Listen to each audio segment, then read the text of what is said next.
Alberta Primetime with Michael Higgins. Welcome to Alberta Primetime. Ahead tonight, our Friday panel on a plan to pump up Alberta ski resorts. But first, new leadership. The fact that Peter's going to be in the legislature, he's going to have media coverage, he's going to have a foothold in there. And let's face facts, I think there are a lot of disaffected Conservatives out there looking for an alternative. Barry Morishita on our politics panel addressing former UCP cabinet minister Peter Guthrie's announcement that he's taking on leadership of the Alberta Party, an organization he and fellow MLA Scott Sinclair plan to rebrand as the Progressive Conservatives. And joining us now, Lindsay Amantea. There she is. She's the outgoing president of the Alberta Party. Good to see you, Lindsay. Now, the last time you and I spoke, you were interim leader. So what's transpired such that Peter Guthrie is able to announce on social media he's taking on that leadership role? So a couple of different things. My role was always meant to be temporary. I stepped into this role in order to make the Alberta Party something worth leading. And I think the very fact that someone like Pete Guthrie wants to come in and do that, it really speaks to the success we've had in making this a movement worth being part of. And not only Peter, but the hundreds of people who have joined the party, the thousands of dollars being raised. And so with all of that, and with the renewal and the increased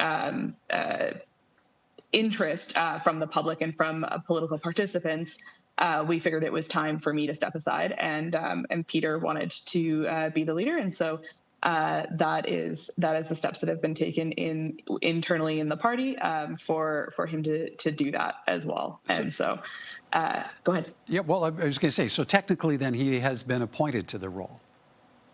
I believe so, yes. So I also am no longer the president of the party. We had an annual general meeting on November 17th. Dozens of people wanted to join the board, and so I personally decided that it was a great time to let some new folks step forward to bear some of the burden of fighting this good fight, and so I technically don't have a role right now. So I was not in the room when this happened, but I am very encouraged to see that it is, and happy about it. Okay, so maybe what do you then feel now that you're kind of on the outside looking in? What do you feel this move represents then to the Alberta Party? Exactly what we wanted it to. We wanted to become a movement that people wanted to be part of, that they were inspired by, and that was really going to provide a centrist, center-right alternative to this current government. And so seeing, like I said, the interest, the people coming forward, whether it was to be on the board, to wanting to be leader, wanting to be a constituency association president, simply volunteer, the support has been overwhelming, and it really takes many, many hands. And so I shouldered this burden for a couple of years, and so now I'm really happy to take a breath while everyone else capitalizes on this momentum. Is it your understanding MLA Scott Sinclair still fits into the picture? I believe so. I haven't had a chance to have a conversation with him personally, but I'm hoping to see more floor crossings in the near future. Oh, okay. Well, there's an interesting point. Now, the government passing legislation that bans use of progressive conservative in branding of new parties. How do you see that sitting with membership?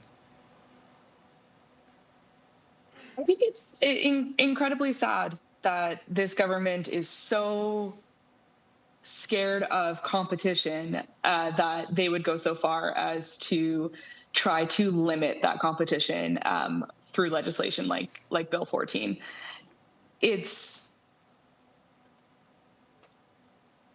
I'm at a loss for words, honestly, because it's so problematic. You have a sitting government trying to limit people from fighting against them from organizing in ways that they want to organize, particularly in a political arena.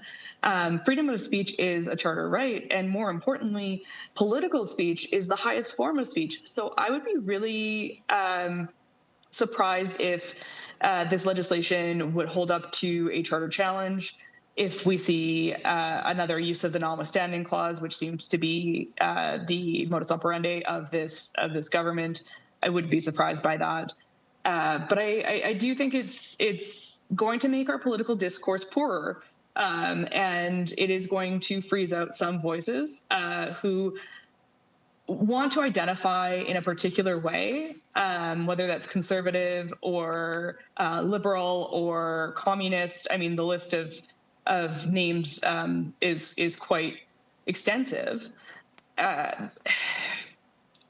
I think it will limit the people who want to be involved. And I don't think that's good for our society. I don't think it's good for our political process. And it's not something I want to see out of this government or any government. So what do you think the road forward now looks like for the party? Is there a name change still in the works? How much of a makeover might be needed as you look to recruit candidates, more fundraising, attract new members? At the end of the day, Bill 14 has passed. We've seen some amendments, but I do think that it's a little cute and on the nose that it is retroactively coming into force the day before the original announcement.